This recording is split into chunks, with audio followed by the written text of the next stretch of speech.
Today I'm joined by Elliott Dugan, who's played in a whole host of teams. Swindon Town, played over in Sweden, Cyprus, and so much more, with a really cool story as to how he got a move to Cyprus in the first place. And Elliott, I welcome you to the show. Thanks for having me. It's a pleasure to be here.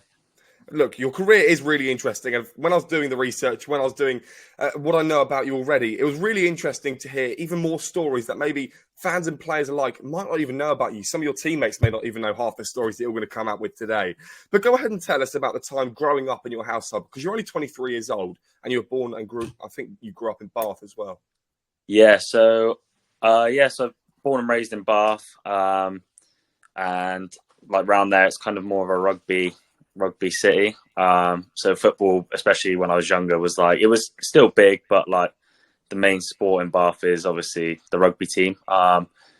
And for me, I ended up just starting locally, playing like in Sunday league, going along. I remember my first ever football session, my mum took me and I ended up crying and I didn't want to go. And it was weird because she took me to a session just at a local park with like a club, and I literally went behind her legs crying because I didn't want to go.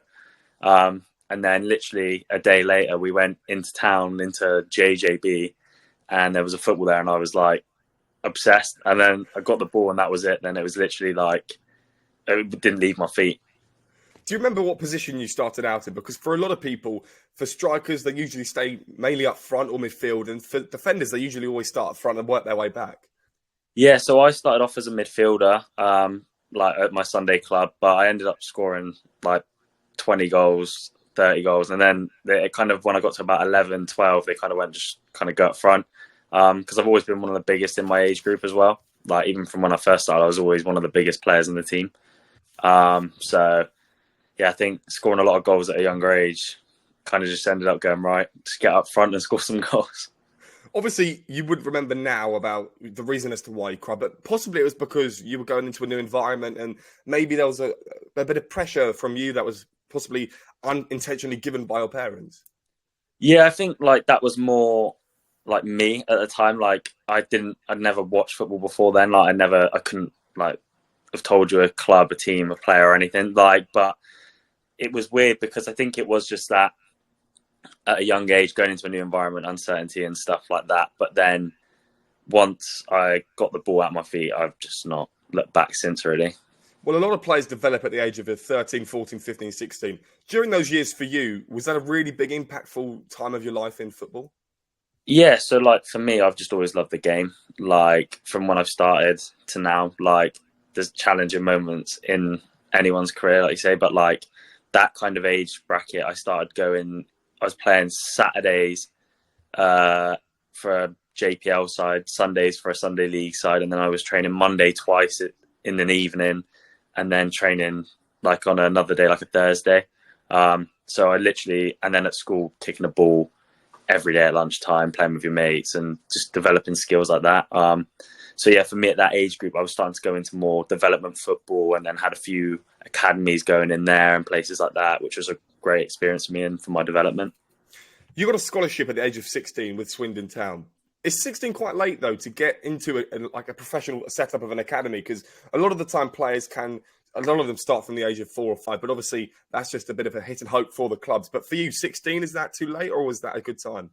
I don't think there's any kind of time limit on a player. Like I was at academies at like 9, and I didn't enjoy it as much because it's such a pressure cooker environment. My younger brother was at academy at a younger age, and it was a pressure cooker environment. And I think for me, going in at 14 into that kind of more serious environment was a great time for me. I was more mature, more developed in my game, and I still had that love and kind of ruggedness of playing Sundays and Saturdays that allowed me to just be free and express myself, not have the expectations of playing to a system and a standard like bearing on me. I was just playing free.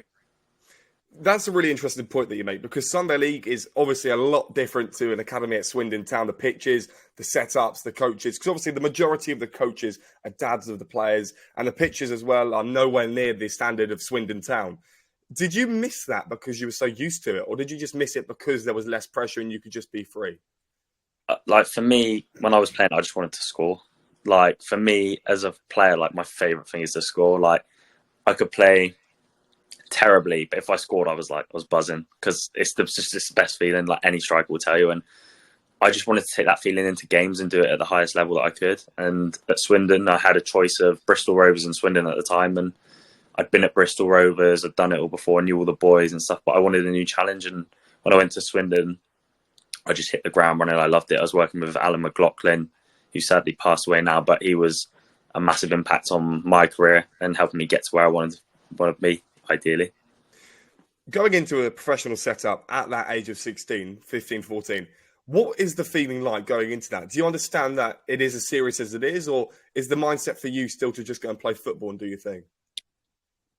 I think there is a nature of seriousness because you're a professional club and a massive club like Swindon with history being in the Premier League and stuff. You kind of feel that heaviness of the shirt, but the ultimate kind of thing for me was just enjoying it and being myself. And for me now, even now in my journey of discovering myself as a player, like I find that I just play my best when I just enjoy the game and don't let outside pressures affect me.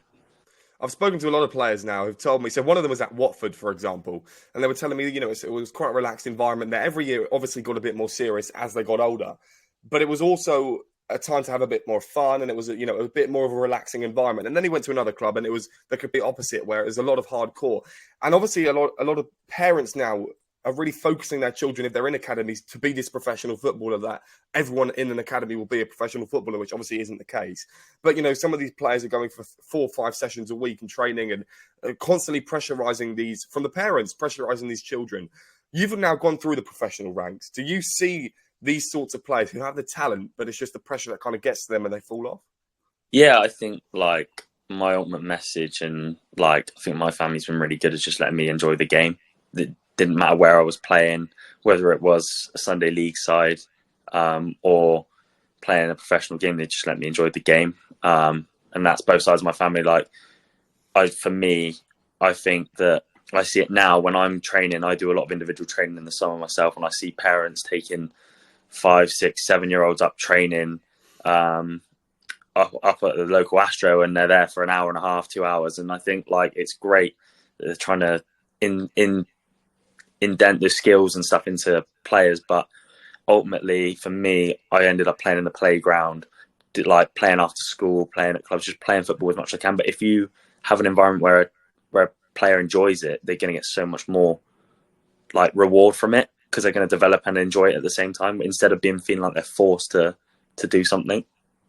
For sure. Like for me, currently, I'm nowhere near a professional level. I play 5-a-side right now. And all of a sudden, my left foot has now really had a big impact and it's now starting to really be used a lot more, but it's natural as well. And I feel like a lot of players who have a natural ability and I could build upon that without the pressure of, do 4 rainbow flicks, do this, because ultimately they kind of, you don't want them to be robotic. And I feel like a lot of the word robotic and mechanics get used a lot when people come out of academies because it's such a weird and it's a not normal environment. It's kind of a forced environment onto these young players. I mean, do you agree with academies starting opening ages from the age of 4 and 5?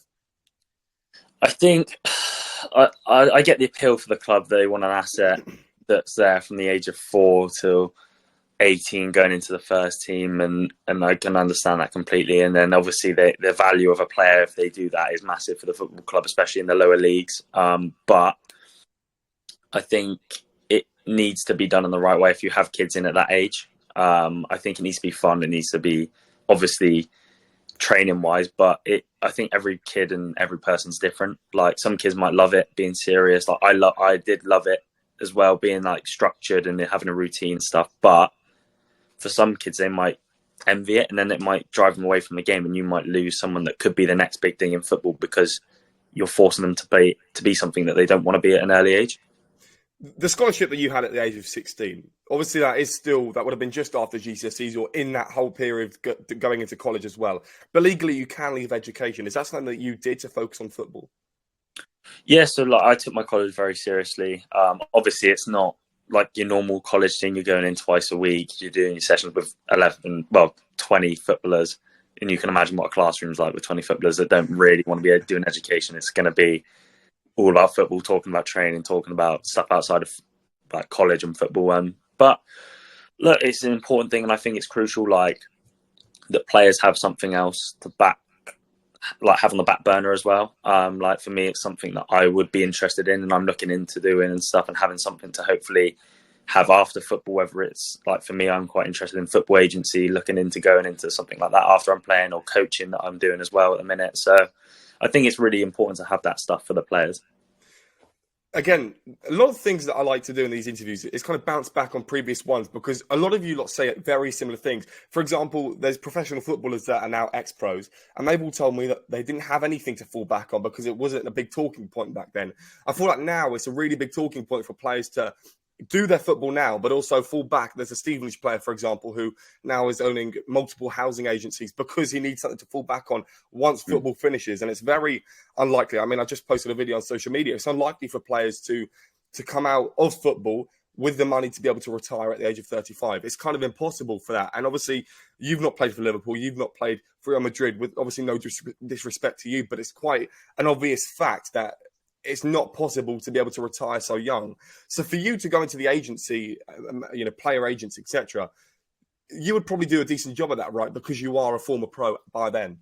Yeah, I've done a couple of moves myself, like negotiating stuff, talking to managers or directors of football and doing it. And to be honest, I quite enjoyed it. I've helped a few people that I know get moves, or like sourcing them a club and stuff like that. And I think for me, it's something I enjoy, and I understand it, and I understand the pressures of having that support from an agent. Like, I've got an agent now who's been wicked. He's I had a really tough year last year, and over this summer he has just basically been unbelievable. He's got me in somewhere quick at my current club at Connors Quay. He had me a load of options lined up as well, and he's just been the best thing. And I think for me, that's how I would want to be as an agent. I think it's important as a player to have that network, like you have your family, your friends, but you need someone that's not kind of connected to you like that can give you a third view. And for me, yeah, he's been really good, and having his agency with current and ex-pros in there definitely helped. And I think the joy as well that the agent would get once he got you a move, understanding for yourself that you had a really difficult last season, and then going into this new season knowing that you're going to be happier, that you found a new team. I think the joy from him. I mean, does he tell you what joy he kind of gets when he gets a player, a big move like you have? Yeah, he's we've had chats, and he's saying to me that he believes that I could be the top goal scorer in the league this year. And he was saying he was tempted to put a bet on it and say, but like, obviously it's nice to have that feedback. But for me, like, my focus is just being the best version of myself in the games. And I say that to him. I spoke to people in his agency. I just want to be the best version of myself as a player and a person. And then I will get the results that obviously he's hoping for and I'm hoping for. You left Swindon Town at the age of 18. You made some youth reserves, and I believe you were in the first team squad a few times. Is that correct? Yeah, it was more pre-season stuff. When I was at Swindon as a youth player, it was wasn't the best time to be a youth player. We had like Dave Flitcroft in and Phil Brown and stuff like that. And Phil Brown, to be fair, he had me in like on the bench and against West Brom and against like Chippenham in the pre-season friendly coming on. And it was a great experience, like being around that kind of environment and coming out of the county ground and coming next to players that are Premier League, ex-Premier League players like Gareth Barry and Phillips and Jay Rodriguez and Jake Livermore and people like that. And it's a great experience. But like for me, as a first-year scholar, I remember scoring like 25 goals, and I didn't really get a training session with the first team. And I was thinking, like, I don't really, like, at the time I didn't really think about too much. But now looking back at it, I was thinking it would have been nice to like maybe try and get on the bench in a league game or in like a Checker Trade Trophy or something like that. But I think everything happens for a reason. I think like that motivates me now to get back into that level of Football League to kind of get that stuff that I missed out on. Pre-season for clubs, though, is really important because for the majority of clubs, they often bring up youth academy players, probably from about the age of 16, 17, usually 18. And obviously you were 18 at the time. When you were in that kind of environment, when you were training with the first team in a pre-season tour or whatever it had to be, and then obviously on the bench against these teams, what is the manager telling you? What are you being told? Are you being told that there is a contract for you at the end of the line if you do a certain objective? Yeah, so like for me, after my first year, we have like meetings with the club, and they kind of give you a progress report and just say how you're doing, what you can do better, what you're doing well. And my one as a first year, like that end of season review was really good. It was positive. I had a really good year. They were like, look, if you just keep doing what you're doing, we think you could be in real contention to get a contract.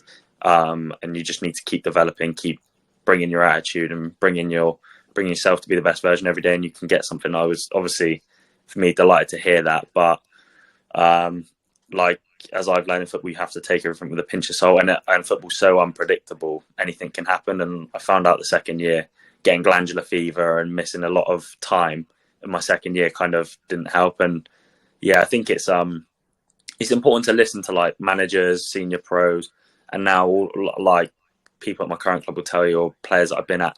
I always ask the older players, what can I do in this situation? What would you do? And for me, like that growth mindset, I think, has definitely helped me in my career. You stayed at Swindon for 2 years, of course, and you left at the age of 16. You started at the age of 16, left at the age of 18. You obviously said that you take everything in football with a pinch of salt. When you decided to leave Swindon, was it because that the opportunities weren't coming, or was there just a mutual agreement to leave?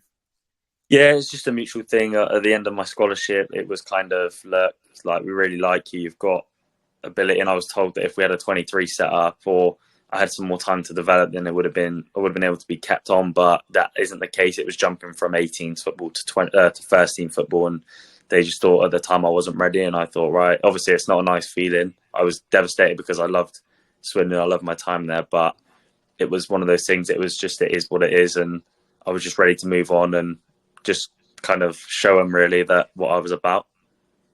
You mentioned the under 23s, and a lot of players have criticised that I speak to, managers, because it's kind of an idea where the majority of these players in the under 23s, the club know that they're not going to be played for in the first team. And it's kind of an idea where if one or two of the players in the first team are injured, we can call one or two of these players up. But in reality, you may as well go somewhere else, which you did, because quite luckily maybe they didn't have an under 23s team, because you would have had game time that was essentially being put in the bin because nothing was getting made out of that.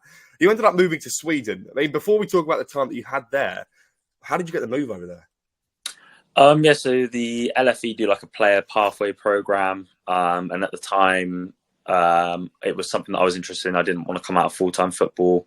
It's obviously my dream, so I was thinking I'll do anything to keep that kind of dream going. And yeah, club came up. Like, it was a lot of English players at the club, English manager, and Scottish assistant manager. So it kind of was quite an English setup. There's a lot of boys that have been through the EFL League academy system, or like Premier League clubs that are coming back. And I thought for me it was just a great place to get men's football in a foreign country as well. And this was kind of just before or around the time that like Sancho was going to Dortmund, and like people that were moving abroad to get games, because I think the pathways in this country are sometimes so limited to younger players. I thought for me at that point, I thought it was the best thing to go abroad, be seen as like a real asset, and get my kind of stock up.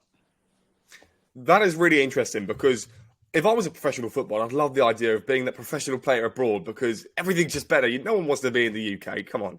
And I feel like for you, when you made that move, I think it helped you, because obviously you joined in July, you left in November, but that is kind of the end of their season, because it's different months over there. You played a handful of games, scoring 2 goals, made appearances in Division 2, and played playoff games. In the playoff games, what were they about? Because Division 2, is that playoffs to get into Division 1 because you didn't finish first?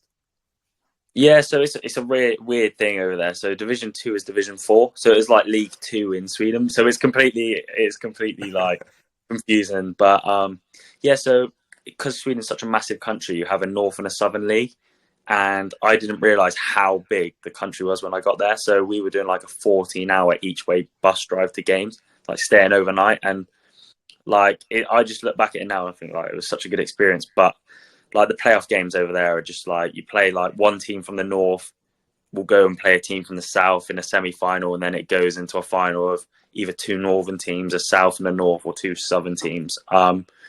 But yeah, I mean, I came on that game and it was a good experience, and I got sent off a couple of times because I was young and I was trying to make an impression, and like pretty raw, but I loved it, to be fair. Like the place it built a lot in my character, and being able to live away from home and kind of really mature and quickly learning how to cook, how to like wash my kit, like keep my stuff all sorted, and just kind of maturing as a person as well as a player.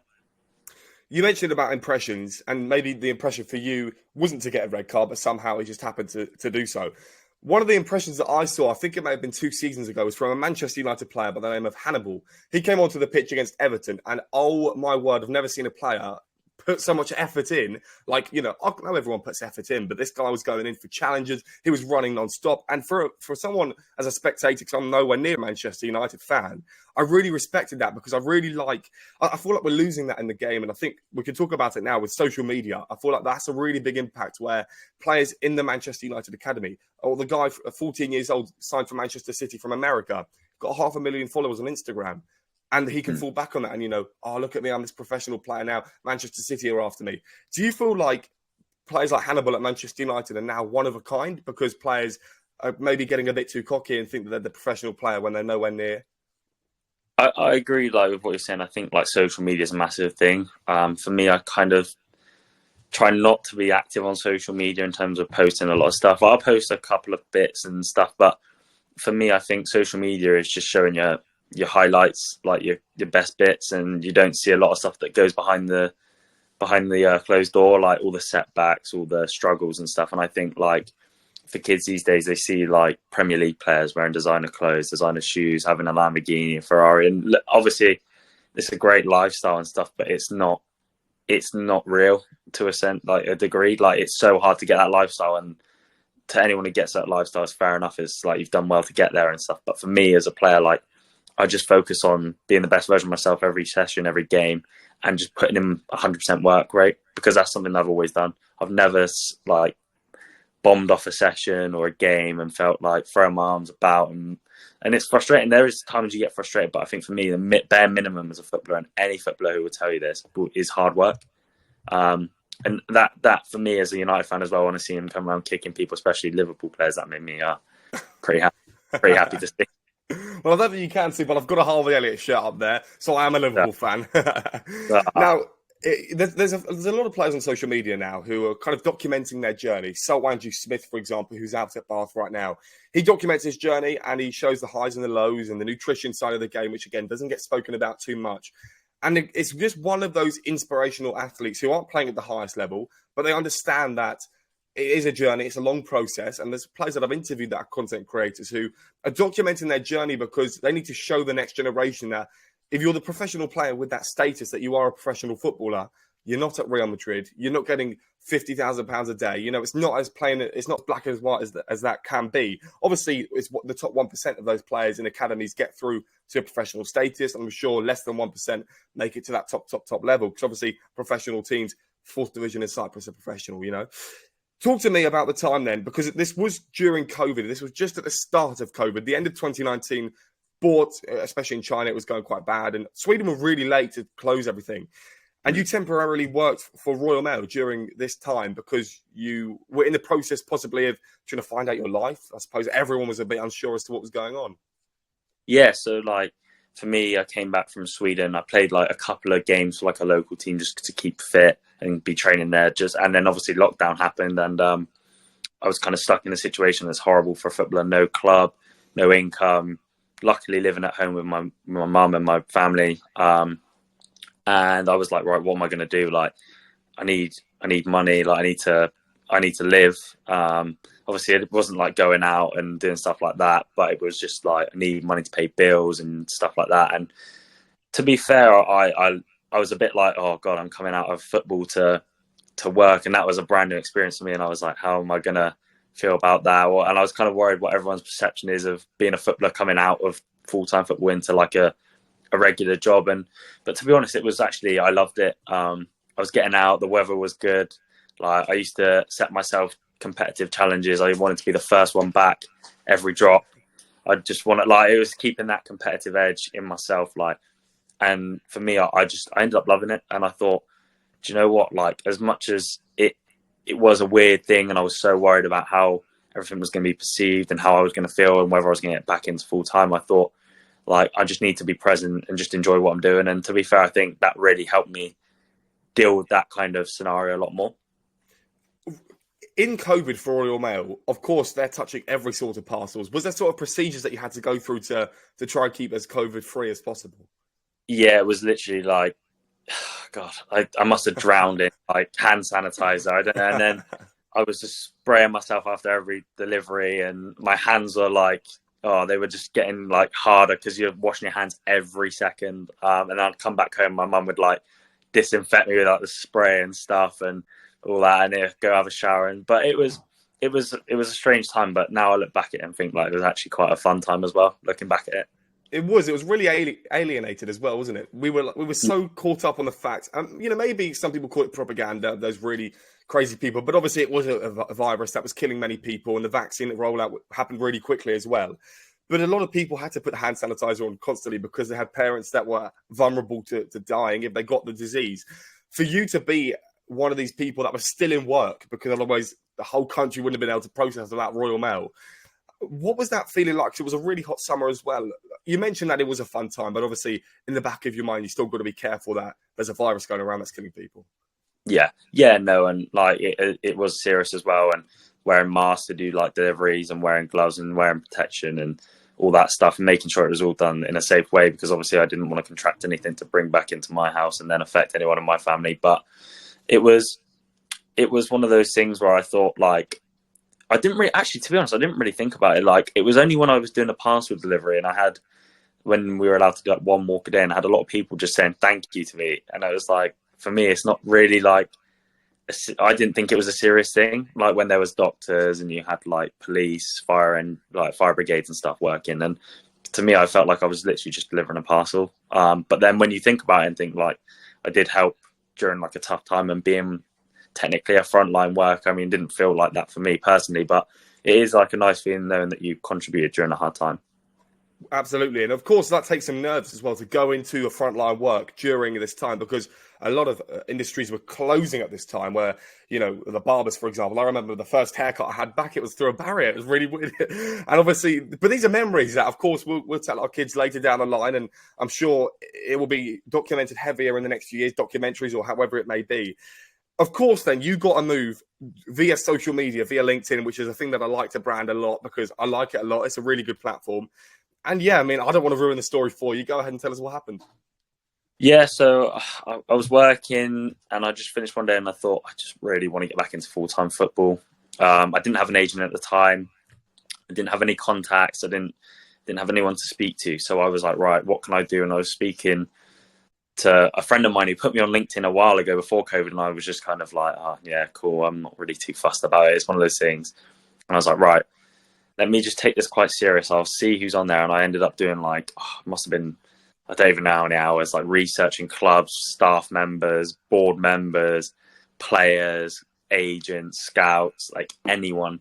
And I was like, right, I'm going to draft up a message, make it sound professional, have all my highlights, my CV, and I'm just going to message everyone. And I ended up started going from USA, Australia, like Cambodia, Vietnam, European countries, like everywhere. I thought, I don't care where the place is. If it's full-time football, I want to go and just keep the journey going. And I had some really good offers. I had a few ones in the US, and then a couple in Australia, a few in Europe, and the one in Cyprus for me just felt like I had a different feeling when I got back to it. And we had a lot of setbacks, like setting it all up and getting over there and trying to get it all sorted. But then once I got there, I loved it. I thought, this is my opportunity and I need to take it. And luckily, after like a week, they offered me a deal, and it was just genuinely the best feeling I've had.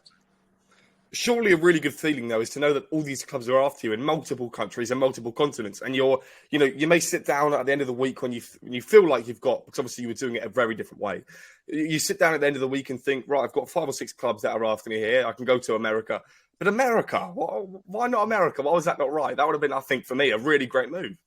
Yeah, I think like at the time, like I'd love to go play in America and play in the USL system and stuff like that. And I think it's a great system, and the Canadian system, I think it's a massive up and coming league. I think there's great potential there, and it's going to be a really big thing further down the line. But for me, I wanted to kind of still be fairly close to home. I felt like the US and Australian places like that, it's the other side of the world. And when I had other options that were a bit closer, like Cyprus, and Cyprus for me is like the UK, just with a bit better weather, because there's so many Brits and expats over there. It's like, it felt like being at home. And like I think the thing that got me to Cyprus was the project of the club. They'd just been taken over.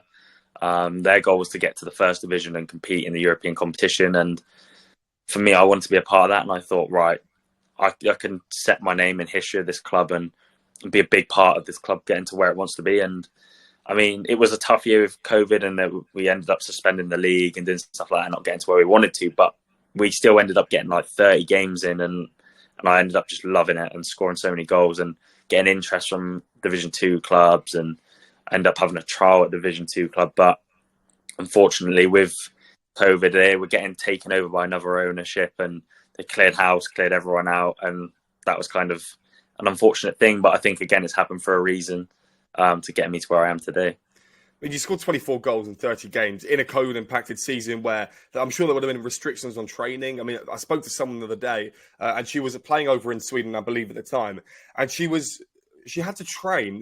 There was like a big park. She was training with 2 or 3 of her teammates, and then the coach was training far away on a fence, just shouting at them and telling them what to do. And it's so weird to think that we did that. That was a time of your life as a professional and a time of my life as a spectator and a fan. And we were seeing this stuff going on that would never really happen today, ever. I mean, it's just, COVID was such a weird time. And I'm glad we brought it up. But obviously, to have a season impacted by COVID when you played so well, what were the feelings like for you? Because it was a really good time. And I think maybe without COVID, there would have been a bit more publicity around you scoring all these goals. Yeah, like for me, I think everything happens for a reason. And I think, like, for me, at the time, I was like, my goal is to get back to the UK and play football. I mean, to be honest, now I'd love to be back in Cyprus in the warm weather. But no, I think for me, like, my goal was to be a footballer in the UK, and I really wanted to get into the National League or EFL. And I think for me, I thought this is a great chance for me to develop, being away from home again, but in a beautiful country. And we had a lot of British players there, and I made good friends with the European lads and the British lads. And to be fair, we managed to train regularly. We had a good facility set up at the club, and everything was done properly. Obviously, we had all the tests, the protocols, which is strange, coming into training every day and getting something shoved up your nose and having a test to see if you can train. But no, I think for me, I was just focused on doing the best I could, and I just loved the feeling that I was scoring and helping the team. And for me, in my head, I didn't really have a think about like moving on anywhere or anything. My thought process was just keep scoring, keep doing well, and then just do the best I can in the situation and see what happens. If you were to set yourself an ideal pathway as the professional player that you are now, would you say it's kind of what you've done where you started off in the UK, went abroad to build your career, and then come back home and then travel to all sorts of other places such as Town and places in, I believe it was Greece or Cyprus, was it? Cyprus, yeah. Cyprus. And then obviously you now played in the Conference League and all these brilliant competitions, playoffs, etc., etc. Is that for you an ideal pathway to go ahead and play abroad? Because we know that the system in the UK needs some improvement. Yeah, I think, like we were talking about earlier, I think the opportunity in this country is such a limited thing sometimes because a lot of clubs want to bring in players and they'll buy players. And I remember when I was at Southampton,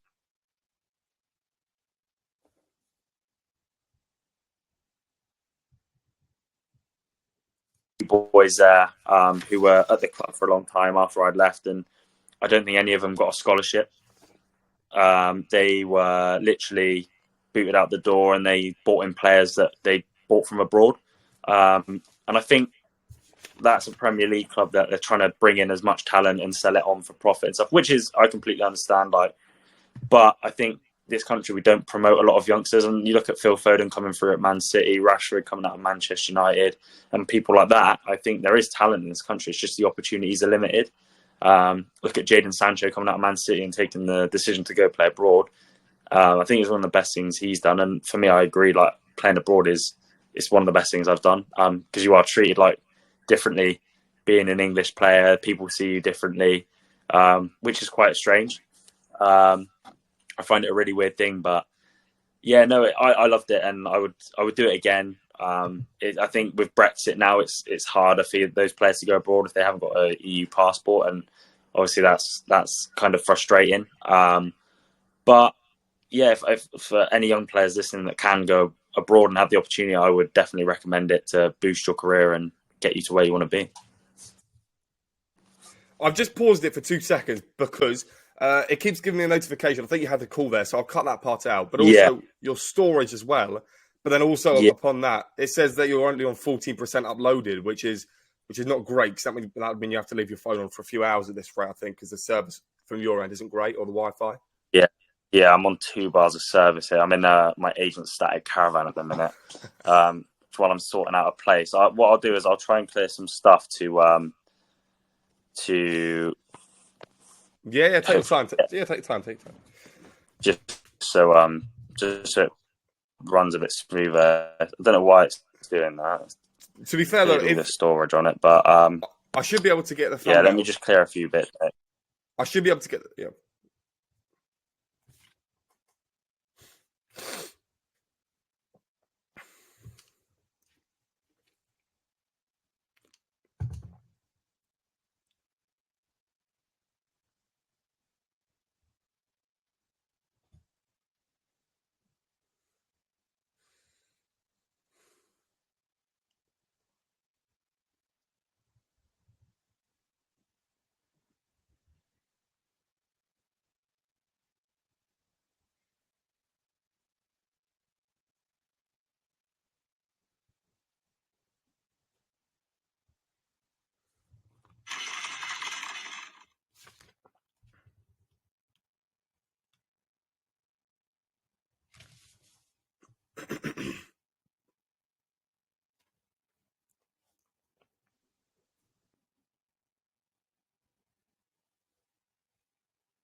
Sorry about that, mate. I think I think that's my end. It's just Yeah, that's the problem. Right. That's fine. The only problem is I don't want to carry it on and then you have to wait on here for like, not here, you personally, but like you'll have to leave the phone on the thing for like 4 hours at this rate because it's only on 10%. Yeah, I can. Well, what I'll do is I'll head out to a coffee shop where there's some Wi-Fi after, and it will probably upload a bit quicker there because I've got to take a couple of calls anyway, so it should speed up. Perfect. Okay, fine. Do you want to carry on then? Yeah, mate. Yes, it's all good. Perfect. So we were talking about setbacks. Yeah, we'll talk about setbacks in COVID time, okay? Yep. So, of course, you had some setbacks during COVID because, of course, it was the COVID time. Talk to us about the setbacks that you had. I mean, was there sort of restrictions that you had to meet teammates, to meet coaches?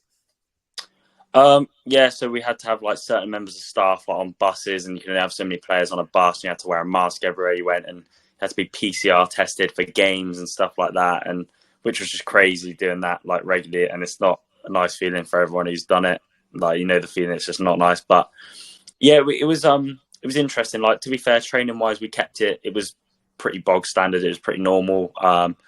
The only thing was changing rooms, like splitting the changing rooms and making sure everything's disinfected. And we had to. Luckily, the club did our kit and had to do our kit, which was cool. But yeah, to be honest, we kept it quite normal. Other than like things like the testing and the buses and stuff like that, it was quite a normal thing. Do you remember any of the players that they did come down with COVID? Because I remember England were playing in the Euros at the time. Of course, it was being held in England. And I think it was Calvin Phillips and Jadon Sancho got tested for COVID and they believe it was because they were around a player for like an extra 5 or 6 minutes, like a really minimal amount of time. And was there any time for you where players were tested for COVID and they got the positive response? And what happened to them? No, luckily Cyprus was really good at keeping like people safe. I think we didn't have any cases. We didn't have any positives. I think maybe 1 or 2 members of staff had a positive test, but they weren't allowed in the club. Like, they were kept away from the players and other staff and stuff. And luckily, it didn't affect anyone on the pitch. So the next move that you had was to stay in Cyprus. 10 goals later, you joined in July of 2021 in the 3rd tier for Kurios Emirates, and I'm sure you can do a better pronunciation than me. But talk to us about the time then that you transferred to these clubs and why it was right to leave.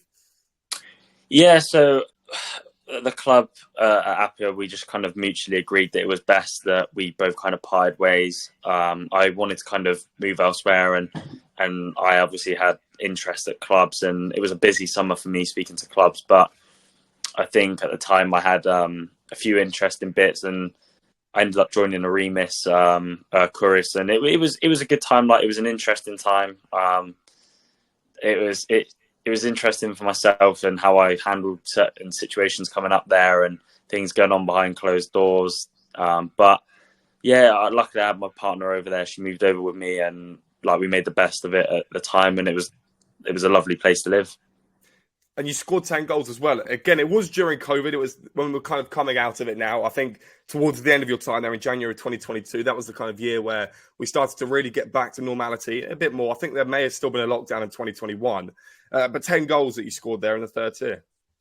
Yeah, no, it was interesting. Like, there was like I said, there's a few things going behind closed doors that were interesting and hindering myself and the team. And like, I thought for me it was the best thing to get back over to the UK now.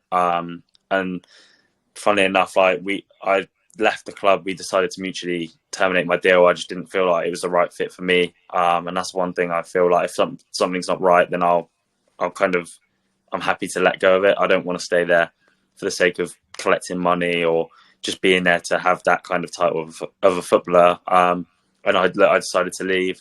I was back in the UK, and then LinkedIn again. I luckily spoke to a few people, and then got myself in at Portadown, and yeah, another move through LinkedIn, and one that I did myself, which was really cool. It was a great thing to have under my belt, and it made me kind of realize then again, like, I've done 2 moves myself through LinkedIn, and it made me realize how powerful LinkedIn is as well. You know what? It is really interesting because LinkedIn is a really great app. And I've spoken to so many people, and we've had a conversation about LinkedIn, as weird as that may sound. And I spoke to one person, they were like, yeah, but LinkedIn's not the best. And I went, no, you're wrong. Come on. LinkedIn's a really good tool because it's so dynamic for different industries and for different people. And to get a move as a professional player is something that maybe other professional players and aspiring athletes don't quite know of. But you had a translator at the time at this club. But you said you loved it, but you still had a translator. So there's a lot of, I don't know what the word is, but there's a lot of passion for the club. That's not the correct word, but the club are really interested in keeping you there. So they've hired a translator for you.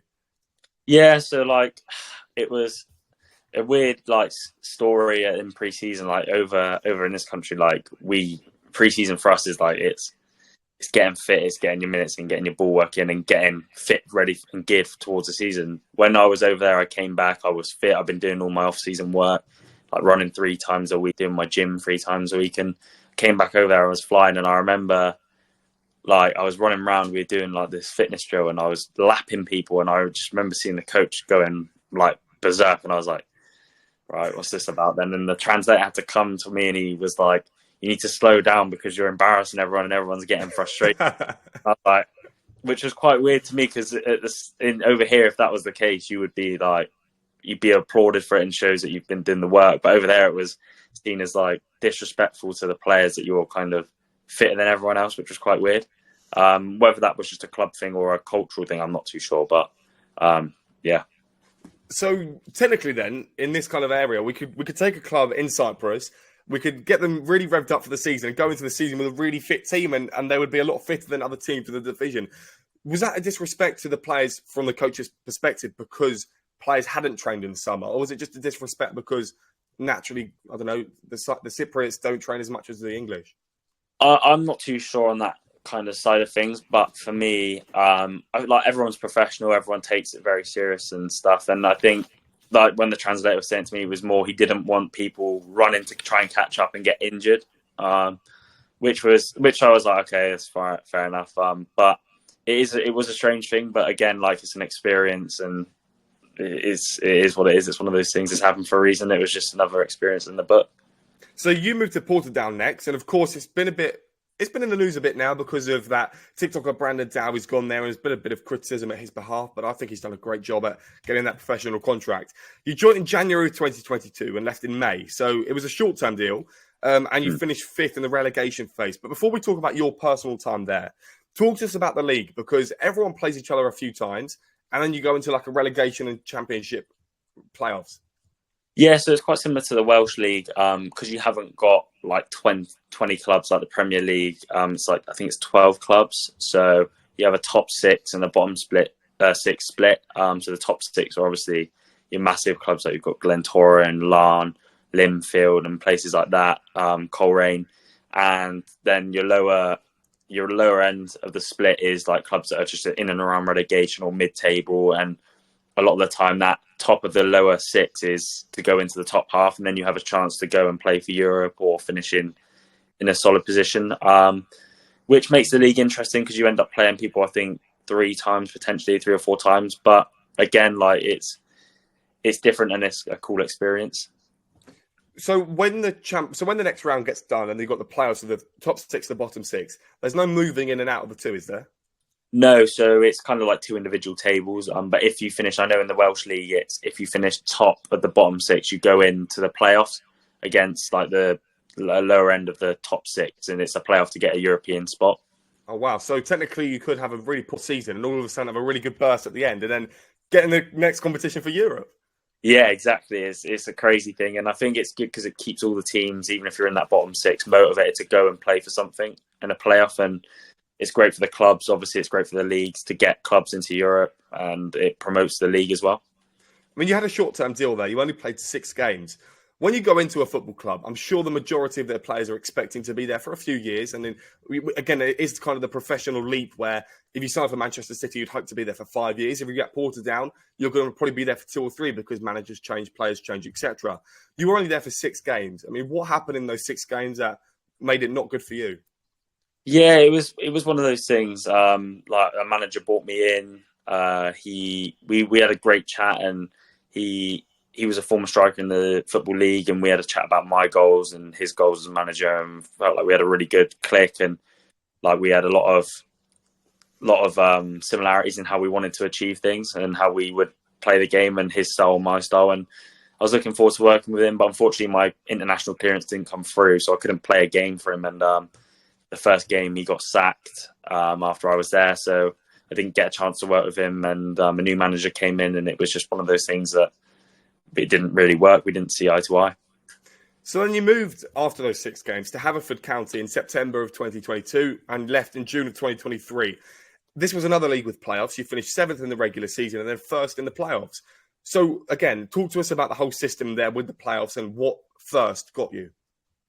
Yeah, so Haverford it's a massive club. Like it's got a massive following, and there's some big players down there. Like there's Jazz Richards, who's played in the Premier League for Cardiff, played for Wales in the Euros when they got to the semi-finals, and some other players who played at Football League. And I don't think people realise how competitive the Welsh League is. Obviously, there's TNS that do well majority of the seasons, but in terms of the clubs, like player-wise, there's some big profile players in there. And the league, for me, it was a top flight league again. And I thought, right, it's a great thing to have on my CV. The manager at the time had come from Hull City as a first team coach to manage there. And I thought that'd be a great experience for myself to learn under someone at that level. And again, to get some games in a top flight division and hopefully keep progressing my career. So finishing 1st in the playoffs, what did that get for you in the club? Yeah, so obviously it guaranteed us a place in the Conference League qualifiers, which unfortunately I didn't get to take part in at the time, which I was gutted about. But it's great for the club financially as well. It gets the club money, it gets interest in the club, and generates more fans and things like that in the club. And to be fair, for Haverfordwest, like since I've left, they've been doing really well. And then Swindon Town came up next. It was one where I had to really dive deep into this because there wasn't too much to find. And on your LinkedIn page, there was nothing about Swindon Town, unfortunately. 23-24, 1 game, Vanarama South. And Vanarama South, for me, is a hidden gem because everyone talks about the National League. Everyone talks about League 2. But no one really talks about the Vanarama National League South and North. And I feel like the quality between National League and these 2 divisions isn't too much. So talk to us about that then, because to play in the Vanarama South is quite a cool thing to say. Yeah, like I have massive respect for the league. It's a tough league. It's a big slog. It's a long season, and the quality of players in there is massive. You've got clubs that are signing players that are coming from EFL sides or Premier League youngsters that are coming in on loan and vice versa, and older players that are coming to an end of their career and younger players coming through. And it's a massive pool of talent. And like you say, it's a hidden gem in my opinion. And Taunton at the time, it was local to me. And I thought, right, this would be a great thing for me to play in a league like that. It's a massive league. It's quite well recognised in this country. And yeah, I came on 40 minutes for Taunton. I won a penalty and that was played a cup game and scored. And that was it. Unfortunately, there was some stuff going on behind the scenes at the club that eventually the club ended up getting relegated and stuff.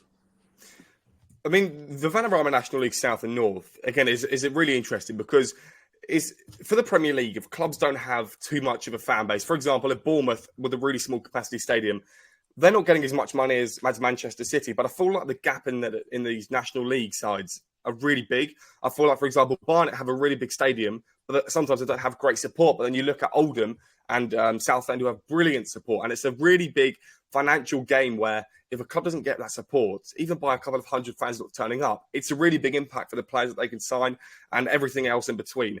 But to get relegated with 46 points is insane to me. Yeah. I think like at the time there was a lot of stuff going on behind closed doors and stuff like that, and unfortunately it ended up catching up to the club. But when I was there, we were top of the league. We had like a great start. It was a great vibe around the place, and Taunton, to be fair, had a massive following, and they were getting about 800-900 a game, and you know what it's like at that level. That's massive for the club, getting money through the gate. But yeah, I think like again, it was unfortunate it didn't work out because I would have loved to have done a season there and seen what it kind of what happened, but it's one of those things that's happened for a reason, and it's just on to the next thing. But to leave a National League side after one game, obviously you only played the kind of the end of the season. You then joined Hungerford Town, who are obviously a few divisions below.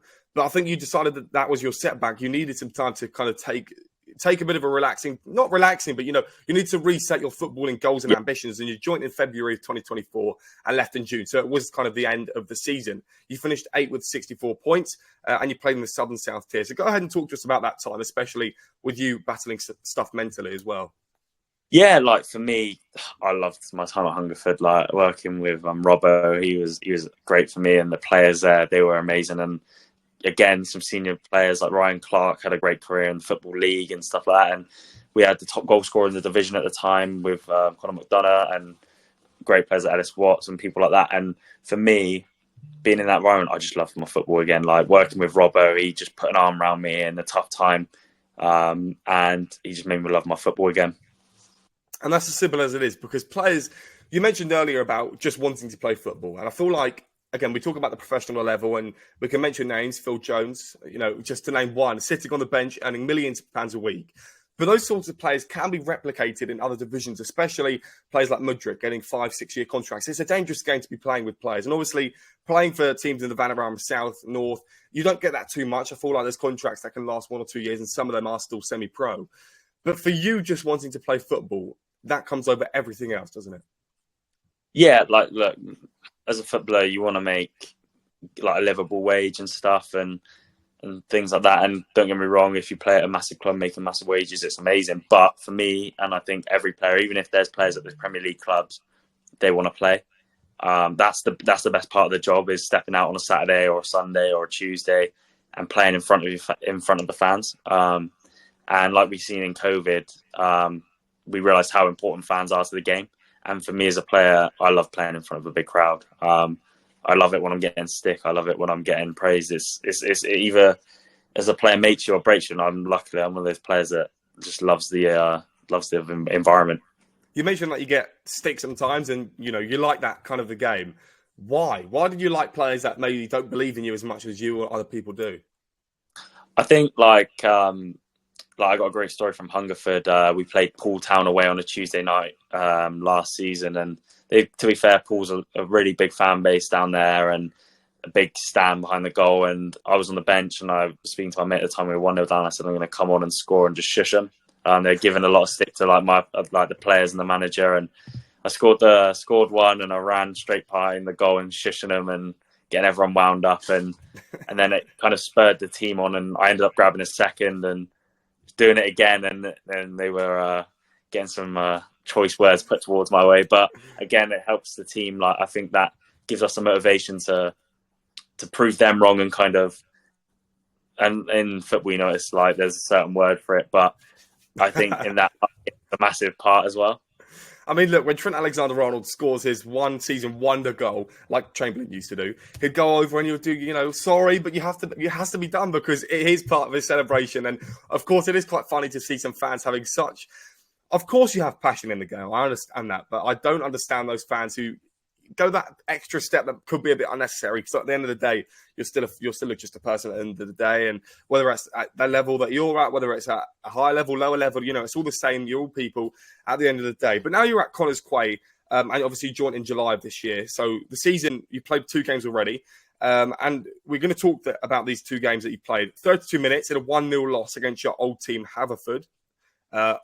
Of course, that was a big game for you, right? To go ahead and play your old team 2 years after leaving.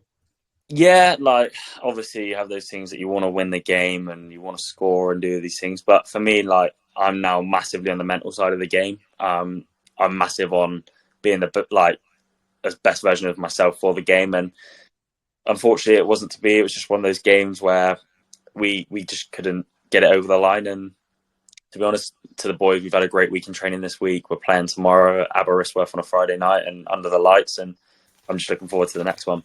Well, obviously, good luck with the game tomorrow. And it's great to see that the winter's coming back now where you get to play under the lights. Because I'm sure as a player, I mean, what do you prefer? Do you prefer under the lights on a Friday, Saturday, or do you prefer 3 p.m.? I love under the lights. I think for me as a player, you can't beat it. And I've scored some great goals under the lights. And something about doing it under the lights makes it more special. I don't know what it is. It is just an atmosphere that gets built just because the floodlights are on. It's a really peculiar feeling, but for fans as well, when I go to the games, I'd much prefer, of course, it's not great with logistics of getting home at a really late time, but of course, it's a really good experience to go out and see the players. Everything just clicks when it's under the lights, especially when you're Watford, and hopefully this year we can get up to the Premier League. You played in the Conference League, and you played well, let's talk about the draw first. You were into the Conference League of the playoff rounds. What's the draw like as players? Because I spoke to a lot of players now who've played in these competitions, and a lot of them say it's a group chat. A lot of them say they've done it in person in a big group where they've seen the draw. When you got told the draw, how did that happen? So I wasn't here when the draw was made. I joined just after, so I think they already knew who was there. But like the focus when we're in pre-season, obviously you're gearing up towards that game. That's kind of the big one. So in pre-season, you're thinking, I want to get to that game. I want to be in the team for that game. And it was an amazing feeling. And like I look back and think like I was playing semi-professional football in the Southern League Prem last year and then going into the Europa Conference League. I think that kind of shows to people like you just need to keep going sometimes. And last year I had a lot of setbacks and I was working in the leisure centre to get by and while playing on the side. And I think I just want people to realise that even if you have a bad chapter or a bad season, it doesn't define you as a player, and you just got to keep going and just keep doing the right things, keep your nutrition, keep your training right, keep your gym work right. And if you keep doing it, your results will come. Because I feel like players like yourself are a really big inspiration. You've mentioned that you worked in a leisure centre to get by. It's not as all glitz and glam as I keep mentioning. And of course, you've worked for Royal Mail and you've tried to do things aside from football that helping you survive and live. But obviously, it's another thing for footballers where they've seen that you've played in lower divisions, but now you're playing in the Conference League. And in a year that you can achieve such a big milestone, because the Conference League's brilliant. I love it. I love seeing teams that you've never heard of play against a team that maybe didn't do so well last season, like a Tottenham, who are now playing in the Conference League. You won 1-0 away from home and you played 18 minutes. To go and play in Europe, to go on the plane, what is the whole feeling and the process like? Yeah, it's a crazy experience. Like coming out and you're wearing your club gear onto a plane and stuff and you're flying over and you're going in, staying in a nice hotel, having everything done for you. And then you come out and you go train on the pitch before the game and you do all your meetings and stuff and living in a hotel for a couple of days. It's exciting. And the thought of when you're stepping out onto the pitch in front of European fans, knowing that you're playing in a major competition that players like who play for Spurs, Aston Villa and people like that play for, it's a great honour. And for me, I think it's a great milestone in my career, because when I started, I wouldn't have even thought of playing in the Conference League. I mean, could you give us an insight as to what the expectation was going into this game? Because you won 1-0, but the second leg didn't go your way.